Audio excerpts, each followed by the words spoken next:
আজকে যখন পত্রিকা খুললাম বেদনায় একেবারে দিন হয়ে গেছি, দেখলাম 5 জন সমন্বয়কারীকে গ্রেফতার করেছে পুলিশ।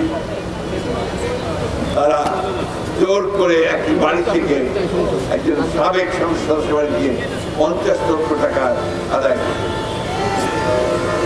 এই কি পরিণতি দেখে আমরা চেয়েছিলাম? এই বাংলাদেশের মানুষকে কেউ এটা চেয়েছিল?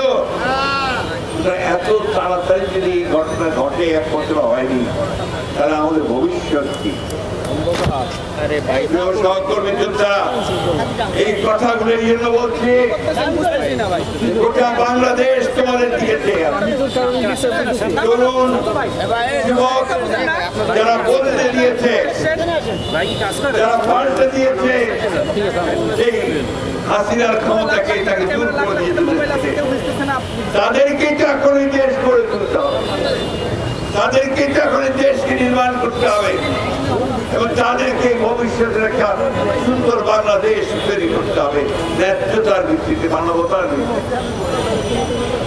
দুঃখ হয় আমাদের যখন আমরা দেখি যে 1 বছর সময়ের মধ্যেও আমরা একথা জোর গলায় বলতে পারছি না যে আমরা এখন তৈরি হয়ে গেছি, এই দেশ আমরা নতুন করে গড়ে তুলব।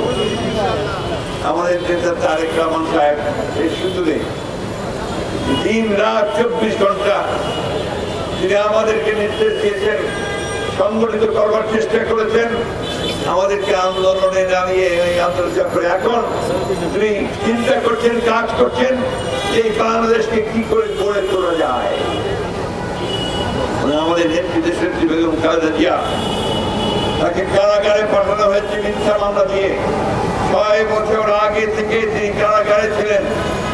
সেই পরিত্যক্ত কারাগারের একটা অন্ধকার প্রকোষ্ঠে শুধু নয়, টয়লেট প্যাসেজের একটা ঘরের মধ্যে তাকে রাখা হয়েছিল। এই কথাগুলো এখন কেউ বলে না।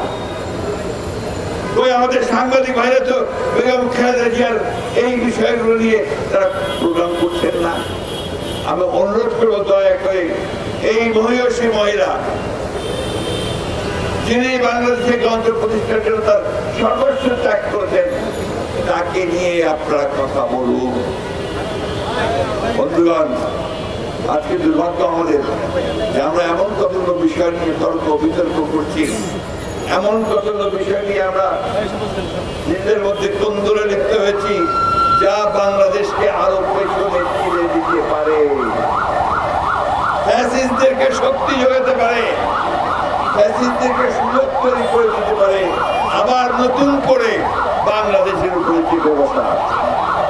আমি এই কথাগুলো এই জন্য আজকে বলছি, এখানে যারা আছে তারা সব আমাদের সামনের সারির যোদ্ধা।